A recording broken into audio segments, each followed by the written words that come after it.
Hello, everybody, and welcome to TableTakes. My name is Marcus, and I am joined by four of the finest people I have ever had the pleasure of meeting. Let's get to know them right now before we get into our headlines and news. Let's see, Bonsai, what have you been up to this week? Ooh, very exciting things. I don't know if you guys checked it out this weekend, but on Saturday I got to play Zero D&D, or the OG first white box set D&D. It was actually really cool. And I beat up a dragon. It was awesome. Yeah, there's gonna be a whole continuous series of this, right, Correct, Marcus? correct. It's going to be continuing this weekend. We'll talk a little bit about that a little bit later. Yeah. Did you have fun playing the game? I did. I did have fun and I got to learn a lot because generally how it starts is that they have a first hour of questions and history while how things went about and what things happened to make all of things fall into place on, hey, this is how D&D started, this is where we originated, this is how we got people together by play by mail and stuff like that, and just kind of little history facts pertaining to the game. And it was really cool. I got to play with dice that were older than me by, I want to say, 10 years. Oh my gosh, that's so cool. Yeah. So it was Oh, really fun. and you played Edition Zero, right? Yes, Edition Zero, so the big white box set that they had. It was really fun. I was definitely the little kid that they allowed to play with the big kids at the table because I was like, ah, yeah, sure, tell me when to roll, kind of thing.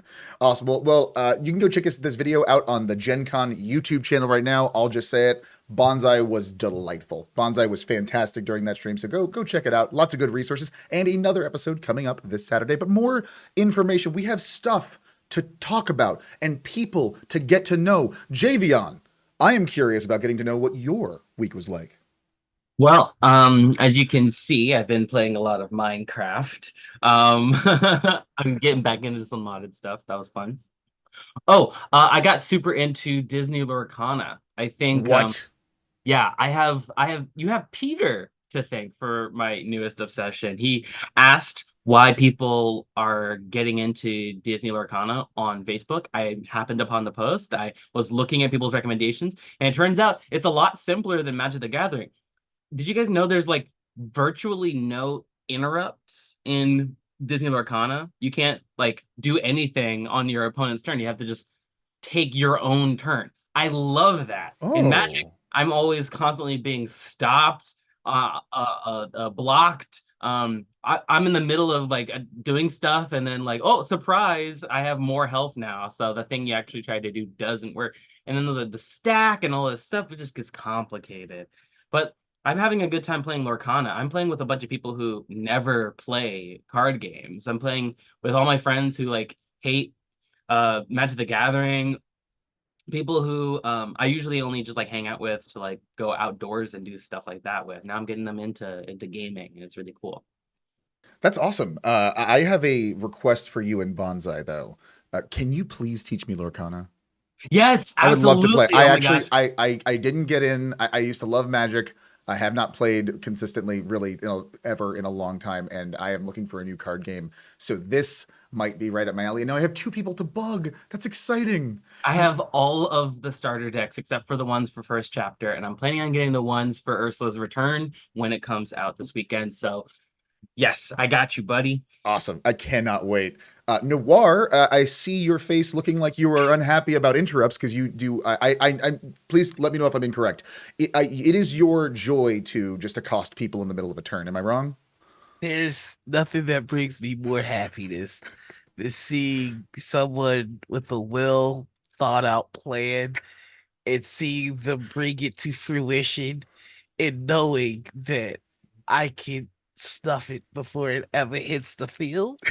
And watching someone bring, you're gonna ask me how I'm doing this week. I'm fine. I'm a little sick. Watching someone's happiness fall apart at my whim on their turn. What do you even do? I gotta watch you have fun before I get to Yes, No, it's the no. best part. And you can't attack my creatures willy-nilly. You can't just be like, oh, I want to take out your Mickey. No, my Cusco is safe because I decided not to use it this turn. Ooh. So I said no. And you can't attack each other either. You can't attack me. You can't attack my creatures. You can't attack my locations. You can't do nothing to me unless I do something to you back. Just go on a quest or something. Y'all ever seen the Hunchback of Notre Dame? Yeah, I saw him around. You ever see the villain of that movie and how like Frollo. irrational his hate is? Yeah. That's me right now. Like I don't know anything about Lorcana. I was a little curious. I was like, this seems fun. This seems cute. I'm going to pay congressmen to ban this game. Oh no.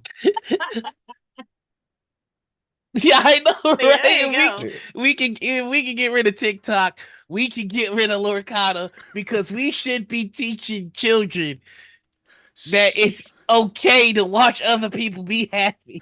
Sorry, Noir. Ron DeSantis already tried it. We already saw what happened to him. You do not want to go up against Disney. His gloved hand, Mickey's gloved hands will strike you across the face. But that is our lovely host catch up with these wonderful hosts. Noir, unless you have anything else to say or spit or yell or throw, anything? Are there at least board wipes? Okay. Yeah, absolutely. Actually, in fact, you can just like sort of just play down the dragon fire. I can't. I'm sorry. I can't do this. I can't do this. We are this solidifies the fact that we're going to force Noir, but we need to have a Lorcana game when at all possible. Like all of us need to sit down for some kind of Lorcana game on Gen Con TV. I am the producer, so I'm going to try to make this happen. But without further ado, let us get into today's headlines. I have to press some extra buttons over here, so bear with me. Oh, look it's me now. The Gen Con TV 50th anniversary celebration of D&D continues this Saturday at noon Pacific. Join Luke Gygax, Peter Atkinson, Stefan Pacormi, Stephen Ratney McFarland, Jefferson Dunlap, Ann Carlton, Eric, and Erica Wahlberg as they gather to discuss and play Dungeons & Dragons First Edition. And stay tuned after this episode of TableTakes for a special sneak peek at this week's special.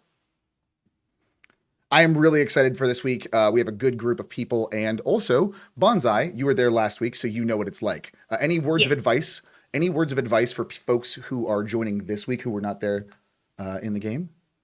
I guess no, I mean the only thing is just have fun, and also remember early in D&D has very adversary DMs, so please do not make the DM mad, or else the DM will squish you. Luckily, our DM, no matter how lovely, our DM is Luke Gygax this week, and he is, for all intents and purposes, a lovely man. But I am not going to push him. Thank you for the advice, Bonsai. We also have some other really cool Gen Con news. Javion, would you like to share that with us? Absolutely. Love it. Sunday. That's right. Event registration for Gen Con opens this Sunday, May 19th. I believe at noon Eastern. So if you are a fan of Gen Con, if you're planning on going, if you want to sign up for events and you want to get in on it before they all sell out, make sure you hit that refresh page this coming Sunday. The event hall and the event list are both available. Sorry, not the event hall. The exhibit hall and the event list are both available to check out right now if you want to go and browse it on the website. Now, keep in mind that not all of the events have been added so far. When I found out about this announcement a couple of days ago, I tried looking for any Disney Lorcana stuff, Magic the Gathering stuff, hadn't been added yet. But I hear that it was added in last night, so you should be able to check that out on the website. We've got a link in chat for you to look through all the different events. People, you want to get in on some of these events early. Make sure you don't wait too long because they sell out fast. Take it from a guy who knows. But you do have to have your badge if you want to actually sign up for any of these events. So make sure you do that before noon on Eastern on Sunday so that you can actually sign up for these events. You can pay for them through the website's portal. You can even still make your own events and submit them for Gen Con. It's not too late to submit your own event idea. So if you're like me and you wanted to play Wilderfeast and nobody's actually running the RPG that you wanted to play, then you can actually just run it yourself and just let them know that that's what you want to do. Sign the application. There's still plenty of time to go. Fantastic. I know you've had a lot of, you've been very passionate about making sure you get the events that you want. So this is the time of year to do this. Make sure Sunday, May 19th, this Sunday, you take a look at that and make sure you get everything taken care of. Awesome. Next up, we have a headline from Noir. This one happens to be, particularly pertains to my special interests. So Noir, would you take this one away? Oh, yeah, you know what time it is. AEW wrestlers will take their fight to Warhammer by battling live in the new Age of Sigmar mode Spearhead. A quick thank you to Chase Carter over at Dicebreaker for giving us this story. Warhammer fans and AEW wrestling fans will soon be doing the Predator handshaking meme thanks to an upcoming exhibition match where Claudio Castagnoli and Kip Sabian will compete using Age of Sigmar's Spearhead mode. The bout is one part miniature war games big preview of Age of Sigmar's upcoming 4th edition. Mortal Realms Reforged during the Dallas Open at Arlington Esports Stadium on May 16th and 17th. Castagnoli and Sabian will take control of Skaven and Stormcast Eternal Army and battle it out using the recently announced Spearhead game mode. Sitting somewhere between lightning quick skirmishes and complex full army battles, Spearhead advertises a gateway to large-scale Warhammer played on a battlefield that's only a quarter of the core game's recommendation, and not coincidentally, perfect for the kitchen table. Warhammer will be releasing Spearhead boxes for many of its existing factions, and existing Vanguard boxes will be rebranded going forward. Other changes include simplified war scrolls, a reinforcement keyword that brings certain defeated units back to the board, and several other changes meant to streamline the 4-round matches. Castagnoli and Sabian are both signed to All Elite Wrestling, one of the most successful promotion companies outside of the dominant WWE. Sabian is a British wrestler who first entered the scene in 2019, while Castagnoli joined the AEW in 2022. I'm a huge Warhammer fan, as you probably guessed if you've watched any other episodes of TableTakes. And I am a huge fan of All Elite Wrestling. So this is a match made in heaven. And I think there's already a connective tissue between wrestling and tabletop. And I think this is a great way to expand upon that. And I would love to see more of this. So, my question to all of you is, one, what do you think about this? What do you think about the new Spearhead mode? I think it's a great way to get people who've only been playing skirmish to kind of play a bigger war. And two, what other games would you like to see wrestlers playing in tabletop? And extra credit if you could tell me what wrestlers you would like to see involved. Ooh, I like this. First things first, this is the first time I've ever been like fully wrapped attention at Warhammer. Warhammer is an interesting concept, and I love people who are all about it. It's just never been something for me. I'm gonna watch this. I'm gonna take a look at this because I got my little AEW tag team belt right here. You know, that's the perfect size. Exactly. Warhammer Mini. That's what I'm saying. That's what I'm saying.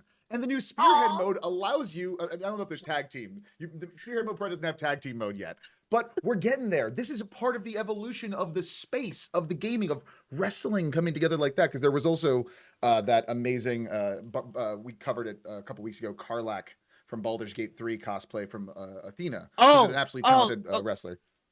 That was Athena. Yeah. Yeah. I think what I really want to see is AEW cosplay as a lot of characters from Warhammer, and then get into the wrestling ring in cosplay. They do this though. They actually do this quite a bit. They had a Ghostbusters fight. The Halloween episode is nuts. That's a war. So I those big space marine outfits, right? Those are the gigantic ones, right? The Bonsai? Astartes, yeah. Yeah. Yeah. Oh, how would you even get into the ring with that? That's exciting. So I think that's runway gear. And then you would have your chaplain faction as the wrestling gear. So chaplain faction are the ones that send the orders and that kind of stuff. Not important. Listen, it can be done. We want to see it I mean, happen. sisters battles, that the sister battles ones Ooh. definitely can be done in Yes. wrestling. Yes. I'm trying to think of like Sorry. a really like a you know, just for everyone in this room, I think Munchkin.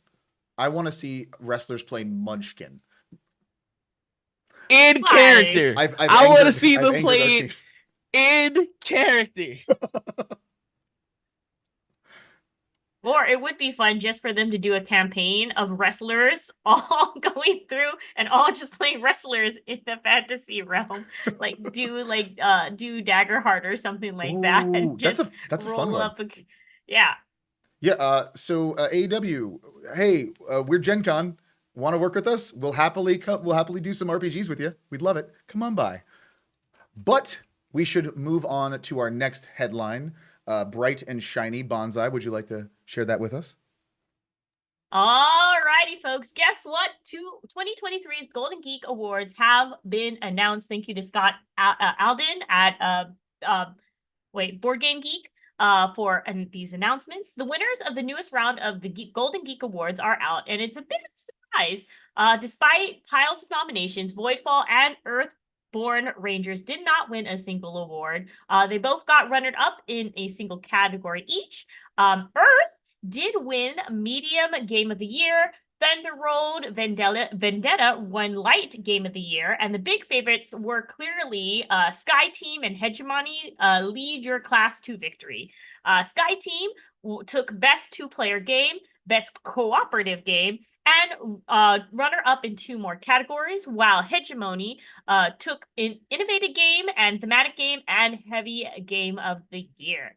So a lot of these things of some folks, like clearly Javion was not surprised, who ended up taking up a lot of the awards.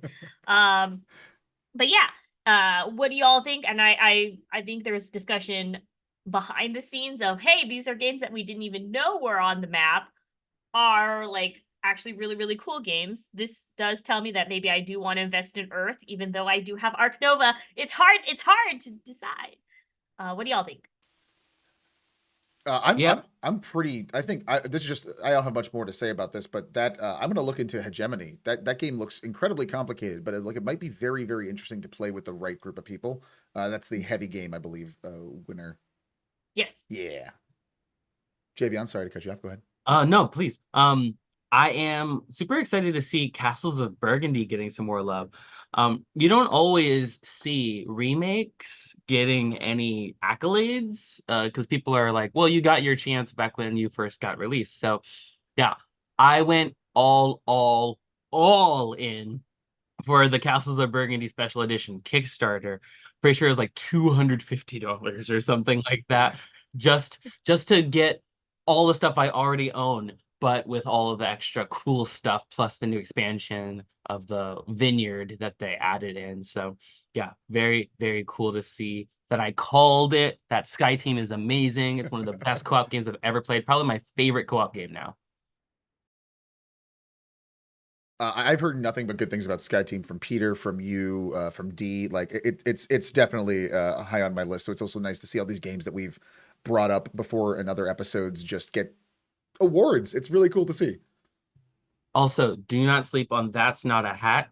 A lot of people say they don't like memory games, but as it turns out, memory games are very funny to play because everybody's bad at them. That's a really good point. How about you, Bonza? Any game particular on this list that you were excited for, or that won? Oh no, that was just Earth. As Earth is something Earth. that I've been keeping my eyes on, and such. And there's a couple more in the behind that I just can't come up to mind right now. What about you, Noir? So hegemony is that is the one that teaches ASL, correct? No, I'm getting that mixed No. up with something You're else. you're getting that mixed up with a completely different thing that's later on No, in okay. the Then in that, I, I don't follow awards. I'm the worst at this. But Honestly, that's the great part about awards is that they introduce you to new stuff that you Oh, maybe didn't realize so everybody loves. uh, I do have a favorite on here. I just didn't want to pick it. Bec- It's Thunder Road Vendetta. I oh love that yeah. game. I I wanted to like it's so straightforward. It's Mad Max. And like, they've got all these artsy fartsy and really, really cool games, and I'm like, I should try that stuff out. But then also fast car go vroom vroom and then boom boom. Like, yes, that's me in a nutshell. That's awesome. We've heard so many great things coming out of that. I forgot the name of the studio, unfortunately, that made that Thunder Road Vendetta, but they also make the Goblin one. They're fantastic. So getting to see more of them, light game of the year, that rules. And that has all I think that comes with the expansion too, which it adds a whole nother track and different hazards and everything that you can add to the road. It's another game where you can sabotage everybody at the table. I'm starting to learn things about myself today. Oh my gosh. On that note, Noir. It's really cool to hear all these games. Like as I said before, it's really cool to hear all these games. Thank you so much for Bonsai for bringing this to our attention, and the wonderful people at Board Game Geek for their Golden Geek Awards. Next up, we do have some unfortunate news. Noir, would you care to share that with us? Yeah, yeah. All right. So, promising virtual tabletop, one more multiverse, home to digital blades of the dark. Yes, Yasba's B&B is shutting down. Again, thank you to Matt Jarvis, over at Dicebreaker for the story. So one more multiverse started life 4 years ago, launching in the beta in 2021 before seeing a full release last summer. Since then, the impressively polished app added official digital adaptations of moody heist RPG, Blade of the Dark, and cozy Ghibli-esque game Yasma's bed and breakfast to its existing support for the likes of Dungeons and Dragons and homebrew systems. Virtual tabletops are currently quite literal and focus on replicating an in-person experience. Uh, uh, quote stated co-founder Sarah Alafke. Um, Ahead of one more multiverses launched 3 years ago, she continues on to say that we want to preserve what's unique about TTRPGs, but take advantage of all the possibilities that can only exist in browser. Unfortunately, it seems that for all the team's efforts in all the team's effort, the virtual tabletop just couldn't balance its ambitions and its sustainability. In a statement announcing one more multiverse shutdown, the platform teams ascribed the decision to being unable to find a way to support the free-to-play app long term. They're quoted as saying, "We spent the past year working very hard to develop a new path forward, but after careful consideration, it's become clear that it's not enough to support the OMM platform. For that, we are sorry." Um, this is a bitter pill to swallow. The gaming industry as a whole has just seen a lot of really good people losing work even after putting out an amazing product. Um, there's no doubt about it. One multiverse was a beautiful VTT. It was colorful, it was unique, it was innovative, and it was accessible. The people who put it together did a brilliant job, and I hate that this is how that particular story ends. I'm wishing them all the best in finding their footing. Luckily, they're being granted full severance, extensions to healthcare and support, with job hunting, according to One More Multiverse. So here's hoping that everybody lands on their feet. Here's hoping that the light for their passion hasn't been dimmed at all, and I can't wait to see what they make next. And I'm sure everyone involved is going to learn from this. But more importantly, what do you guys think about this story? It's a bummer of a news piece. I got to play I got to use it for Yazeba's bed and breakfast, and it is one of the most beautiful VTTs I've ever had the chance of using. I'm going to actually miss it, but yeah, those people made something really special, really cool. I am choosing to be excited about what they do next because they are going to do something special and cool. I mean, this also is a big sign of how big the virtual tabletop space has grown.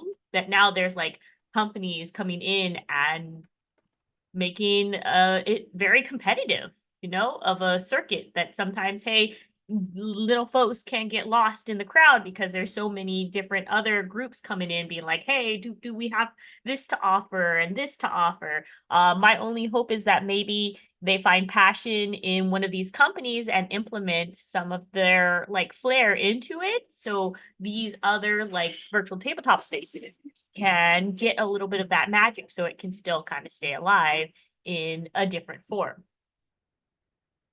Yeah, I think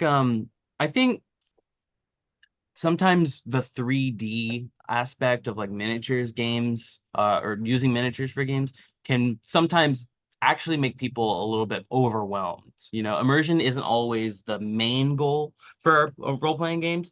And I like that something like this was intended to have much more arcadey gamey feel. I've had people tell me in the past that like, oh, it feels too much like a video game. I want something that lets me do whatever I want to do. Well, I think this takes the part of it that I like, where it's something familiar territory. It doesn't feel like it's, overwhelming, or that's like too much of me having to sort of remember how things actually are. And just, liken it back to like video games, something that I'm pretty much more familiar with.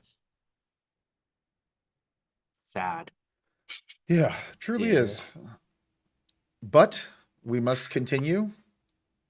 Javion, do you have some better news for us? Please, do you have some better news Cheer for us us? up, bro. It's on you. Of course I do. Yes! It's another new RPG announcement. Thank you to Alex Meehan of Dicebreaker for bringing us this article. So this is all about a new tabletop role-playing game system called BOW. This comes to us from Hatchlings Games, and it's inspired by a game like Abzu, where you're searching around and exploring the deep sea diving. Or it's actually inspired a lot by titles from Studio Ghibli as well. So this is a role-playing game that's actually pretty unique in that it's either a solo or duet campaign game. So it's either one or two players, and it's got some journaling aspects to it as well. Basically, you're a part of this huge festival, and your community is counting on you to win this underwater race where you're trying to hit different waypoints and collect relics from the old world. It's a really cool idea for a game. Exploration always works really well for role-playing games, and this one actually uses what's called a Carta system that's actually pre-designed for another RPG that Hatchlings Games came out with a while back. Earlier this year, in fact. So the system uses a set of 24 playing cards. You lay them all out, shuffle them up, and lay them out in a grid system, flipping over cards one at a time to figure out which obstacles you have to overcome in the game. And then you actually have some journaling aspects where you write down what happens as a result, rolling some dice as well. And then if you can find the 4 aces in the deck as well as completing all the objectives, you win. It's a really cool idea for a game, and it's coming from their inspired by another game that they already came out with called Dragon Dowser, which I absolutely want to try. It's also a solo RPG, but it's all about collecting and protecting dragon eggs as well as raising the dragons as well. Love that idea for any kind of RPG in general.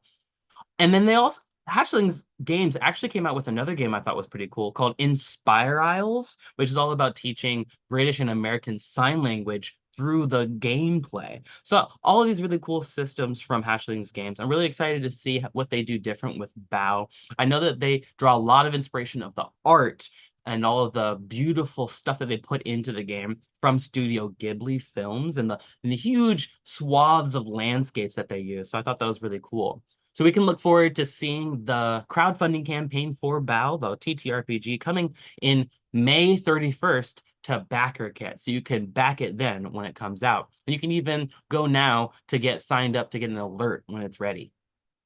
That is so cool. We talked about Hatchling Games, the people who make this one. We talked about it a little bit before the show. I urge you all to go check out their website, the games that they're making. Really, really interesting stuff. I would love to get them on here to come talk about this because they're doing some really good work. But it is time now. Someone's audio is playing through their speaker and is hearable on stream. But it is time for Crowd Funder Court. Welcome to Crowd Funder Court. Here come the judges. Prepare to be judged. All right, court is now in session. And we are back. Well, guess what? I have Crowdfunder Court for you today. You ever want to play Where is Waldo, but competitively? Well, I got the game for you. It is Peep Spotting from Kickstarter. It is a $1 game that you can go ahead and just pay $1 for. It is a PDF that they'll send to you. They did have hard copies, but those were 200 of those were already sold out. So it's basically Where is Waldo with competitive format. You play 3 cards out with like a crowd of people on them. Flip one of those crowd facing down, and then you pull out a random person called a peep that you're supposed to try to spot. The first person to correctly identify which card has the person wins. It's just 17 cards per set, 3 crowd cards, and 14 peeps. It's simple and easy to play. It's a easy pocket game you can pull out and play and teach somebody really, really, really quickly. But yeah, if you guys want it, it's cool. It's a black and white set motif, and they have like characters that look vaguely similar to a lot of like kind of references and pop culture you could see. You'll be like, oh yeah, I've peeped this person somewhere. So if you are interested in peep spotting, go ahead and click on the link in chat.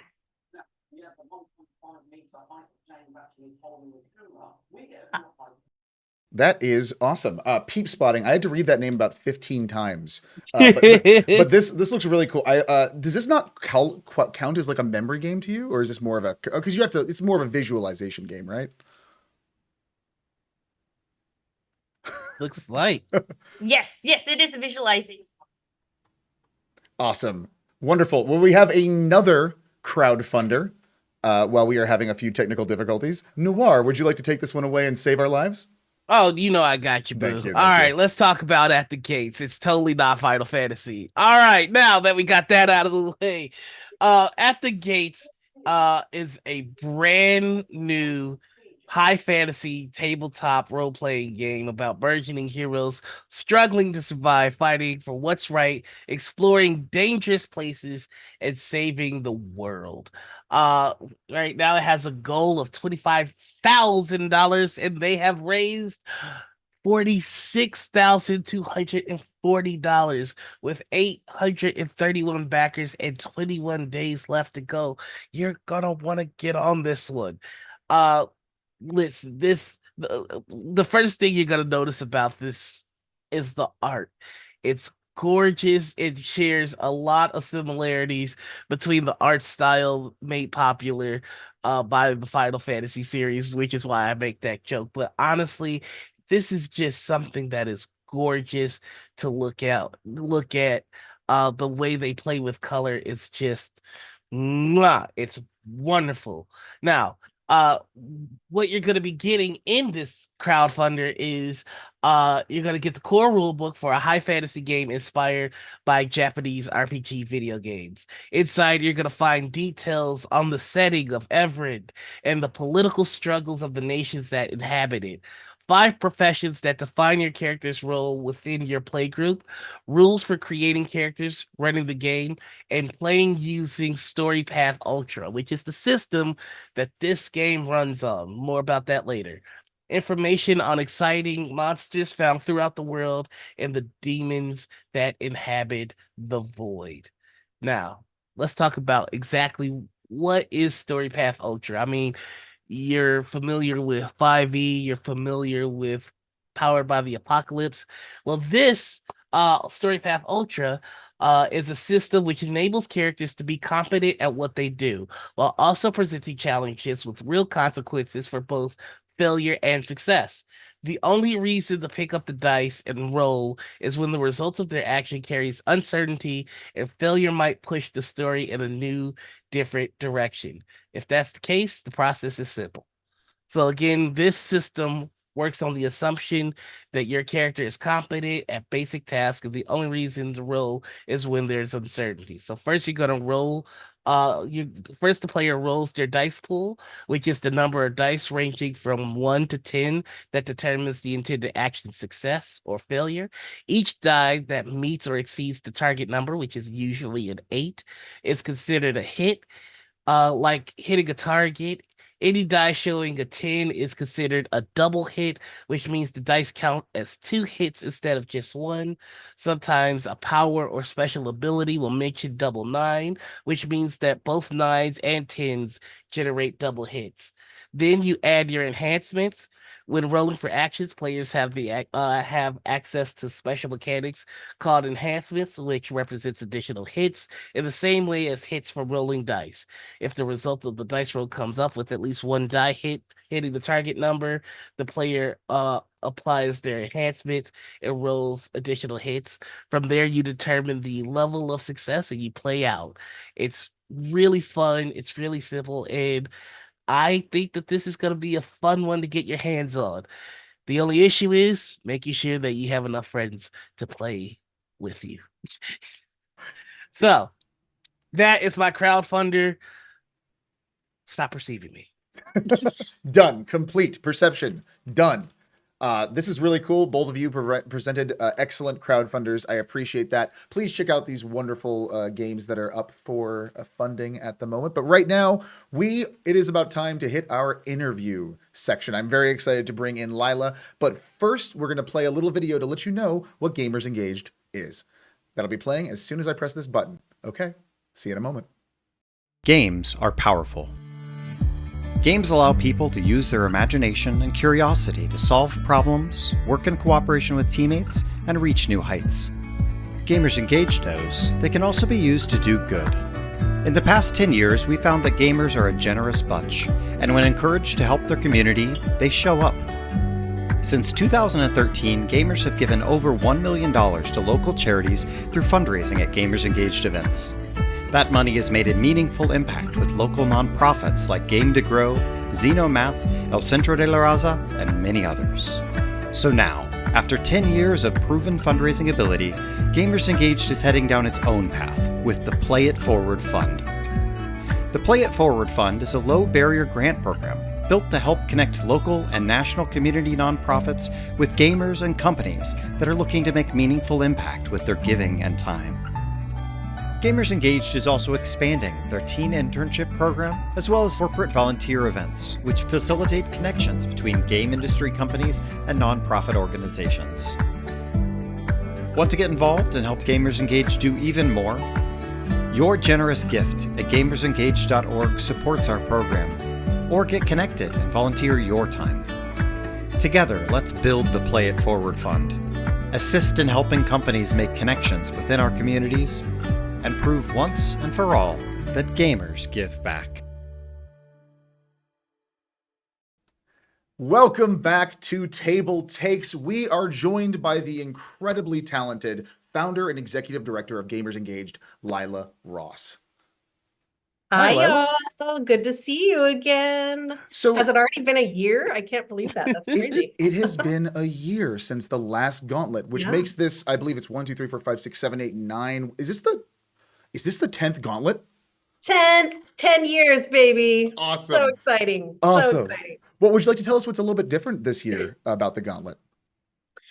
The thing that's different this year is, well, we've made it through 10 years. We have an incredible amount of teams that have joined us that are new, and the funds that we are raising this year, instead of one specific nonprofit, we're raising money specifically for Gamers Engaged, which is our nonprofit. And we are starting a new fund, a new low barrier grant, which means that we are going to work hard to not have there be a ton of, hoops to jump through to apply for grants from the Play It Forward Fund is what we're calling it. So yeah, we're excited about that. That is excellent. I saw that there's the internship uh that was added on as well. Yes. This thing is just getting bigger and bigger. I have to ask, with all the changes that have been made throughout the 10 years, what has been the most difficult to maintain, or what was the most difficult change that you've experienced? That's a good question. I think, to be honest, not being able to grow with the interest that has been shown. To be honest, there's never been a lack of interest in what we're doing. It's, the funds or the resources or the space to just let those ideas fly. So I'm pretty excited because funds from the Gauntlet this year just really open up the gates for all of our ideas. I'm a clinical social worker, so for many, many years, I worked with teens in the Puget Sound area, and I started out as a youth employment counselor. So my job was to help prepare youth for getting their first jobs, putting their best foot forward. And it's so cool because I'm actually getting to do that all these years later within the games industry. So our hope is to grow that teen internship opportunity to create a pathway for young folks to get into the games industry. So it's pretty amazing to 30 years later be full circle. Oh, that is so wonderful. That is awesome. I love hearing about this, especially as it's been a part of your journey this whole time too, to arrive here and still be doing this good work for this. That's so cool. To be honest, I actually didn't know. I remember thinking like, gosh, if I'm not doing therapy or if I'm not doing social work, then who am I? And it's really just fallen into place. It's those opportunities are coming back and there's interest, and gamers have been, right there ready to lead the charge on that. So it's great. Well, I'm very happy to hear that. I'm very happy for you. Thank Okay, you. can you tell us more about the Gauntlet this year? I know a lot of folks watching at home, maybe this is the first time they've heard about it. So Sure. what changes have you implemented from last year, and what's the experience going to be like? Oh, actually, I have to be careful because there's a lot of secret things that I can't Spoilers. reveal. So I have to be thoughtful about how I answer this. So the Gauntlet is our annual board game charity tournament. We started out 10 years ago with the Gauntlet. We had 10 teams playing in the event. And they happen to be people, so Gamers Engaged started out as the giving program within Card Kingdom and Mox Boarding House. And Mox Boarding House, because it's an LGS, we had access to a lot, and I know Javion knows Mox. We had access to a lot of people within the games industry in the Seattle area that were just hanging out in our stores. So we knew that there was a lot of goodwill and interest in giving back. And so we created an opportunity for those people to do what they do best, play games, duke it out for, bragging rights, to win a tournament, all while also raising money for, back then we were doing a different charity each year. So we've been doing it for 10 years now. Now we're up to 16 teams that we can hold in the space. And the thing that's different every year, we have a different theme, but we also have a secret finale that the teams cannot plan for. So gamers hate that because they have 4 weeks to fundraise. The more money they raise, the more advantages they earn in the tournament. So we call those power-ups. They give them cheats or opportunities where they can get more resources to help give them a leg up. And so we're really incentivizing them to raise more money before the tournament. And then on the day of, they play 2 different board games, a trivia round, and then this finale that is secret until the day of. new this year, the finale incorporates a whole new structure of how we're going to do the gauntlet. So we're revealing something that we will likely do for our next 10 years. It'll be very exciting. And it's all a secret until the day of.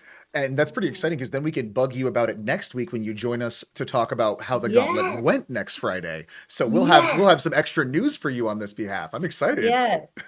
We looked at this year as an opportunity to reflect on the last 10 years, what we liked about the tournament, what we wish we would do better, or how we could polish it. And then how do we satisfy the gamer aspect of this tournament and make it something that you can engage in from the moment you walk in till the end of the day. I know that you have a lot of secrets you have to keep, but being that it is the special 10-year anniversary, is there something that you're looking forward to that you're special doing that you can reveal to us? Yes. Actually, I was talking about how that we have a different theme every year. This year is Into the Deep. And I love it. I So love good. a good theme. Actually, I picked it, so of course I'm going to love it. But but there's a lot of imagination and cosplay that you can do with that. And so actually one of the things that we also offer the teams is if they come and cosplay to the theme, then they can also earn a power up. So not every team has the capacity to raise as much money. And so we wanted to give them an opportunity to still have earn an advantage if they are really good at cosplay, or, they like to go that route. That's a really good idea. It also helps with the visuals of the stream because we'll be streaming it here on Gen Con TV. Yes, Hey. we're so lucky to have you as our media partners. Thank you so much. This is our second year with you, and last year was amazing. So I hope we top it this year. Oh, me too. We love working with you. That's why we're so excited to have you on and talk about this. So I have a few questions. So we're going to be there's going to be auctions during this event, correct? Yes. So these are going to be things that are up on auction on eBay that people could purchase or auction, and then those go towards the total of donations, correct? Yep. So we have generously been given stuff from Wizards of the Coast. We have 49 items this year. Let's see, 46 of them are sealed products. Actually, I'm sorry, 45 are sealed products. One is a bundle of graded Magic cards that are in theme. So they'll be Into the Deep, like I can't even remember what's in there, but sea creatures. And then we have 3 uncut sheets of Magic the Gathering. And they are real cool. And it made me nervous to take them out of the container that they came in. I just wanted to be very careful not to bump them. So if you haven't seen an uncut sheet in person, it's pretty exciting. They're foily and shiny, and it's neat to see what a product looks like before it gets cut and turned into the product that you buy in stores. So it's a pretty rare opportunity. That is that's so many. You have over 49 different. I saw an uncut sheet last year of, I believe it was one of the higher selling items. It was the Transformers uncut. Yes, that was a double-sided one. That was like, that one sold for $10,000. Oh my gosh. Wow. I've never even seen one in person before. That is so cool. Yeah, it's a very special thing that Wizards offers. And oftentimes they pull them out for charity. So that's a neat thing that they make it not something that's flooding the market, but that's for special opportunities to do good. I am dropping the eBay link in chat right now. Yeah, you can find those. You can find Gamers Engaged has our own store on eBay. The really neat thing about being a charity seller on eBay is that if the money is going towards a charity, then you don't have to pay the transaction fees. So they waive that for the charity to be able to get, better use out of every dollar. Oh, that's awesome to hear that they give that allowance between that. I guess the other thing is, like, what do you have, like do you already have your goals already up? Do you have specific goals that you're hoping that you hit? And hopefully there'll be a anonymous person to just even launch that goal out of the park. Yes, please, anonymous person. Our goal is 75K, and we're actually well on our way. We're just a few days away from our event, and we are at 60, maybe and a little more. So, actually, no, I think we're at 64. So I think we're about 9,000 away from our goal, which is pretty incredible considering we still have a few days of fundraising. Which actually happens, wow. Things get really spicy in the last couple days, because we also have a lot of these teams are utilizing their company matching. So if they happen to work in a studio like the WB or Microsoft, Pokemon does matching. So a lot of those the Warner Brothers studios also matches. So that's a really neat way that the company can also be supporting our endeavor. I had no idea there were so many different like huge names involved with this too. Yeah. My question for you is about Gamers Engaged now. How do you measure the impact of your programs on the gaming community? That is such a great question. Every project that we start, of course, we need to determine what does it mean? How do we know if we're making an impact? I can give you a good vignette of one. It's a case study of what we really want to be doing over and over again. So we work with a nonprofit called Magic Kids. They are a nonprofit in Minnesota, and they found a way to take unused magic cards, get them into the hands of youth that want to learn how to play, and keep them out of the landfill. Because unfortunately, I don't know if you know this, but trading cards have a specific film on them and they're not able to be recycled. So if any of you do any kind of trading card gaming, you know that there is draft chaff or bulk that adds up over time. And so they came to me and said, is there a way that we can work with you to get more companies to donate items into these kits? And then maybe you could also work with your partner Card Kingdom to get those kits shipped out across the US. So that's exactly what we do. Gamers Engaged is in between Magic Kids and a whole bunch of other game companies that help to put items into those kits. And then we ship out 30 kits a week to kids across the United States for Magic clubs. Those kits are free. And so one metric that we can say is that we help Magic Kids to get those supplies into every state in the United States, free to kids, serves 20 youth per kit. And Card Kingdom has donated 22 million bulk cards for those kits in the last 4 years. So those are the metrics that we're looking at. Let's do something with things that are sitting in the warehouse. It really just takes somebody with the effort and the interest to move those items. And so that's the epitome of what Gamers Engaged wants to be doing.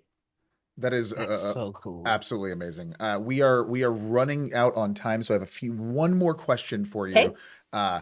So during this stream, we're going to be doing some potential giveaways, from what I hear. Yes. So could you tell us a little bit about that? Yes, we are so lucky. First and foremost, you all have a connection with Gen Con. So we have a very generous handful, 10 Gen Con passes, which is amazing. So be watching for that, folks. That's a big deal. We also happen to have Geek Girl Con, if you happen to be in the Seattle area. They are generously giving 5 passes. Penny Arcade is offering $100 gift cards to their online store, so that's pretty cool. We also, Hachette Board Games is sponsoring our trivia round, so they'll be offering their trivia game sent to your house for winning the trivia portion, and many, many more. many more things. That's that- what I can think of off the top of my head. Oh, that is so cool. Yeah, so please stay tuned to the event on this. It's gonna be at 11 a.m. Broadcasting live from Mox Boarding House in Bellevue, Washington on Gen Con TV. Very excited about that. But Lila, since this is the end, I want to give you one second. I would love to give you some time to actually just, what would you like to tell the folks about this weekend's Gauntlet? Just if you have one statement for people to come in and view. I've been told that the Gauntlet is special because it's the one activity where gamers get to do their hobby and do good with that. It's not a golf tournament. They're not being asked to go golfing. It's their game of choice. It's their hobby. And so I would just love if you could just share what we're doing, invite people to be a part of our event coming up. And if you're in the area and want to do some volunteerism, we've got some activities that you can help us with as well. That is amazing. Be sure to tune in on Gen Con TV at 11 a.m. for the Gauntlet. We have some wonderful hosts, wonderful prizes, and a wonderful cause. Lila, thank you so much for joining us today. This is Lila Ross from Gamers Engage. Please stick around with us as we sign off, and then we will free you to the many, many emails and responses that we probably have to do ourselves. I think I owe you emails right now, Lila. Who knows? Who knows? So this concludes today's episode of Table Takes, but don't go far because there's always more around the corner. Tomorrow, join us for a discussion and actual play of Dungeons & Dragons 1st edition as we celebrate the 50 years of D&D. Then Sunday at 11 a.m. Pacific, we go live with the Gauntlet Into the Deep, live from Mox Boarding House, game store in Bellevue, Washington. All times are Pacific. Mondays, we have Peter versus the Machine and Dress to Quest. We also have Tuesdays, Vampire the Masquerade Indie by Night, followed by Path of the Brush on Wednesdays and Actoroki. Thursday mornings, we have Blood on the Clock Tower.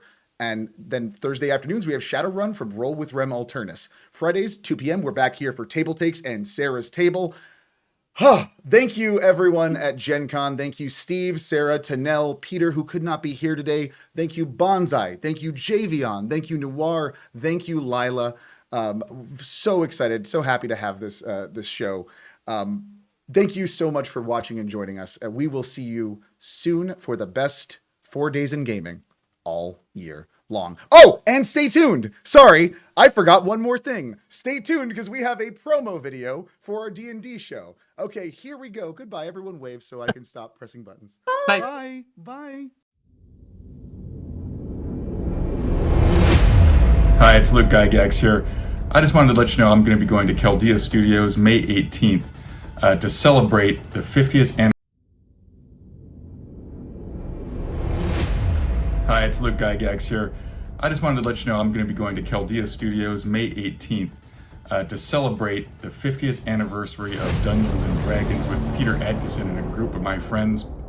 I'm going to run Advanced Dungeons & Dragons for them, and it is going to be a ton of fun. I'm really looking forward. Make sure that you tune in and watch us. We'll see you there.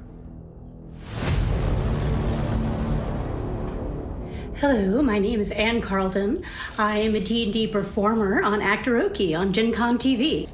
I am very excited to be part of the D&D adventure and be a player in the game run by Luke Gygax.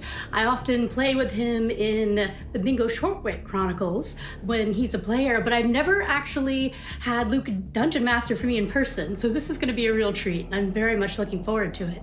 Hi, I'm Jefferson Dunlap, and I will be playing Advanced Dungeons & Dragons with Luke Gygax. I'm looking forward to this a lot, actually, because I am normally a Dungeon Master and not a player.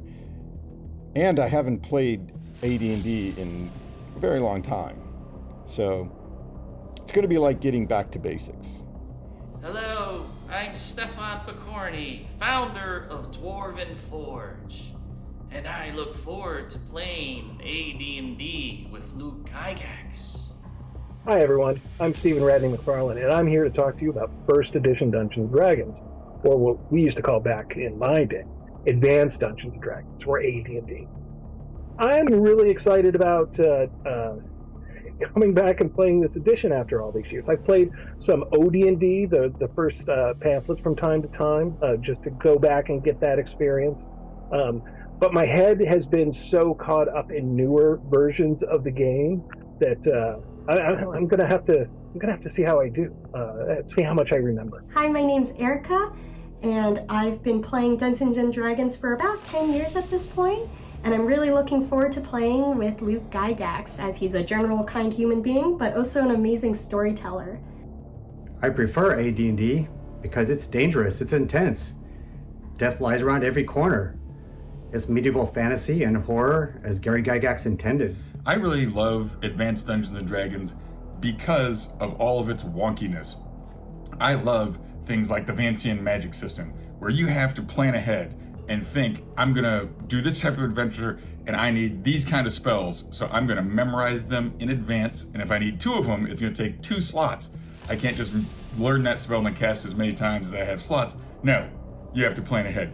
And I think what that does for our spellcasters is it makes us really have to use ingenuity to take spells and use them in ways we might not have imagined before. So that's one thing that I love about Advanced Dungeons and Dragons. And the second thing is going to be charts. You can't get enough charts. And the third thing, tension. Save or die. That's pretty bad, right? Save versus death magic. Save versus poison. Oh my god, it's a vampire. If it hits me, I lose 2 levels. There's a lot of tension in the game, and it's definitely heightens the sense of drama. So those are a few of the things that I love about Advanced Dungeons and Dragons. One of the things I love about Advanced Dungeons and Dragons is you really do have to think on your feet. You don't have as many hit points, and you are, even if you start at a higher level, it's pretty rough. I really enjoy the first edition of Dungeons and Dragons. That's what I learned to play, and that's what I do with Stefan all the time. And 5th edition is a lot of fun too, and you can do more. There's more possibilities, but I really like the risk of 1st edition. Dying is a lot easier, and there's something juicy about the failure that gives the adventure a little more spark for me personally. I like a risk. AD&D is my favorite edition. I like them all, but my favorite is AD&D because it is dark and dangerous, and you must rely on the other players to work in unison for your survival. Personally, Dungeons and Dragons in general, I think it's great because it fosters imagination. As an artist, I think imagination is one of those skills we don't really work on as much the older we get. So whatever age you start playing D&D and beyond, I think it's amazing that we get to do that sort of group storytelling more and more in everyday settings. I really didn't work on this edition. I was way too young. I started playing it, my first edition of D&D, when I was 11, but I played the heck out of it back in the day. It was my go-to, my first love, as it were. I love D&D for many reasons, but if I had to pick one, it would be the shared experience. The adventures can be so memorable that you and your friends will be reminiscing about specific things that happened decades ago, down to the dice roll. Advanced Dungeons and Dragons for me is really tied to a lot of great memories with my father. So Advanced Dungeons and Dragons really makes me think about my dad. It's where I cut my teeth as a gamer. It's how I really learned the game, or role-playing games in general, was through Advanced Dungeons and Dragons, and the wonderment,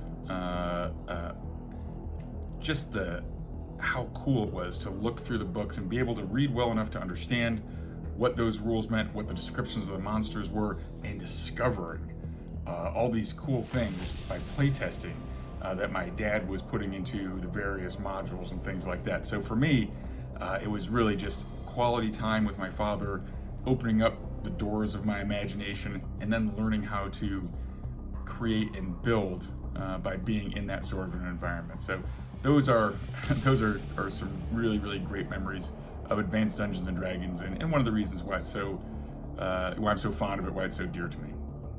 My earliest memory of getting into AD&D is I picked up this little beauty at Bonage's Toys in Beaver Falls, Pennsylvania. That summer, after getting it, my best friend's older brother ran an adventure for us, our first adventure.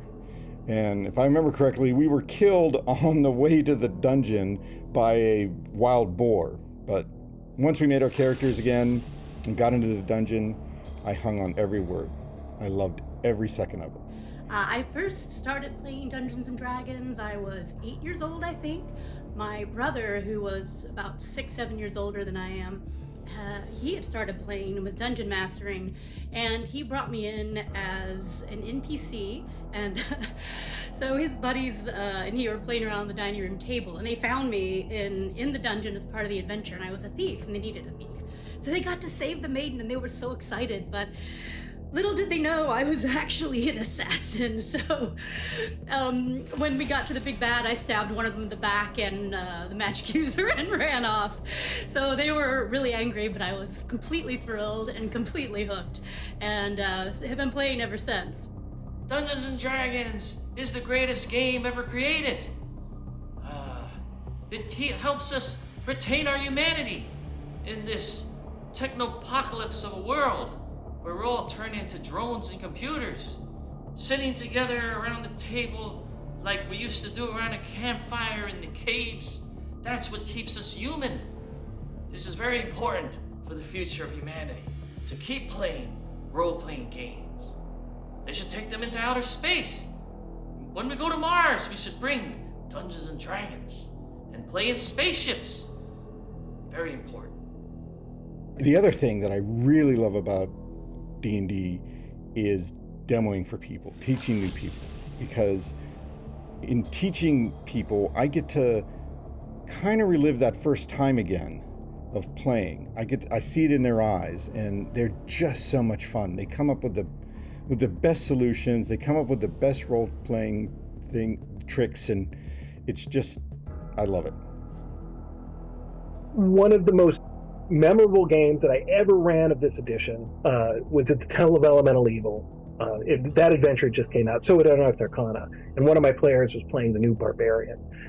And he was really liking the class. It was a little OP compared to the classes that we had before, and he was bragging about it. One of the other players got really mad and decided to have his character, who was a dwarf fighter, challenge this Barbarian to a duel in the streets of Nuln, and basically got the light shut out of him by this Barbarian.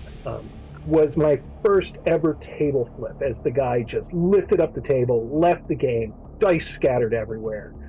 Crazy day. I personally really like Advanced Dungeons and Dragons because that's the version of D&D I was first introduced to. I would say my favorite experience playing that version was probably with my dad. The very first time we were sitting on the couch, and it was all theater of the mind, but I remember the storytelling that went into it. It's definitely a core memory in my little 10-year-old brain playing my first character. That is, of course, a ranger, because rangers are my favorite. And I like Advanced Dungeons and Dragons because it really feels like you're risking your life for the decisions you're making. Everything's very high stakes, and that makes every decision you make all the more impactful. What's something that I love about D&D in general? There's so many things I love about Dungeons and Dragons. I think it does so much good for you, but probably the greatest aspect of D&D that I appreciate is that it brings you together with other people, and you really get to know them and share a bond, and so you create friends. Tabletop RPGs and D&D is the granddaddy of them all. It's about the people at the table. It's about making up a story together, getting to know one another, relying on each other as you go through this fictional scenario, relying on the other people at that table to make the right decisions, to employ their character in such a way as that you are all able to succeed and overcome oftentimes overwhelmingly bad odds. But with a little ingenuity and some good luck, you can pull it off and be the heroes. And I think that's really fun aspect of D&D, is learning about the hero within, building that bond with your team around the table, and taking that friendship even away from the table into the real world. It's a pretty cool thing. I guess the thing that I love most about Dungeons and Dragons are the people. Like, you get to go on these super exciting adventures, and no one has to get on a plane. You don't need your passport. All you need is your imagination. And that is the best of times. So I'm very much looking forward to this upcoming adventure, and I hope you guys all join us. Thank you.